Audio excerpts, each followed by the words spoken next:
результаты пришли, и пришли положительные, то, что у меня есть ВИЧ-инфекция. Атын атагысы келбеген бул жаран ВИЧ инфекциясы менен 8 жылдан бери күрөшүп келет. Карманыбыз бул илдетке чалдыкканын 24 жашында билген. Ал учурда Орусияда курулуш тармагында эмгектенип жүргөнүн айтат. Абалы начарлагандан өлкөгө кайтып, туберкулез оорусуна текшерилгенде ВИЧ инфекциясы жугуп калганы аныкталган.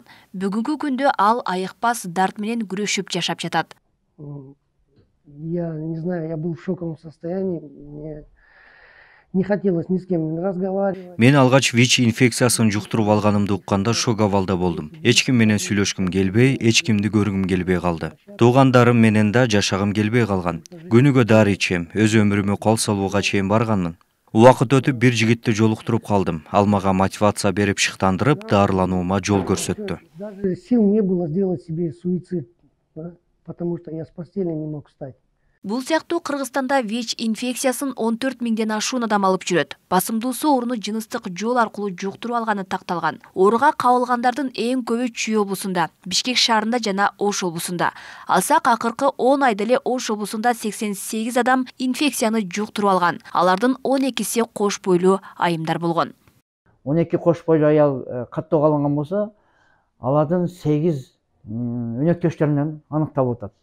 Бул деген көрсөткүч эркектер баягы көзөмөлсүз жүрүп, анан кийин аялдары текшерилгенден кийин текшерилип табылып калып атат. Демек, биздин коомдун арасында өзүнө өзү ВИЧ экенин билбестен алып жүргөн жарандар көп деп эсептесек болот.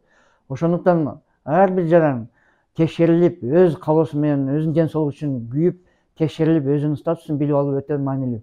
Акыркы учурда өлкөдө оору тез жайылып барат. Көпчүлүк учурда жарандар өз алдынча текшерүүдөн да өтүшпөйт. Ал эми СПИДке чалдыккандардын арасында эркектер басымдуулук кылат. ВИЧ көбүн эсе жыныстык катнаш жана кан аркылуу колдонулган баңги ийнелеринен, кош бойлуу энеден балага жугат. Бүгүнкү күндө ВИЧ инфекциясы менен күрөшүүгө медицинанын күчү жетиштүү. Аны антиретровирустук терапия менен дарылайт. Ош облусу, Ош шаарында 40%ке жетип кетип атат.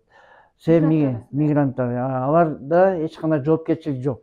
Миграция кызматы жок. Алар менен иштеген атайын кызматтар жок. Ошондуктан алар кетип, келип, алар эч жерге каттоого турбастан эле өзүнчө келип кетип эле ал жакта алар кандай жагдайда жашап жүргөнү, кандай адамдар менен контакт, байланышта болуп жатканы, анын баары көзөмөлсүз болуп жатат.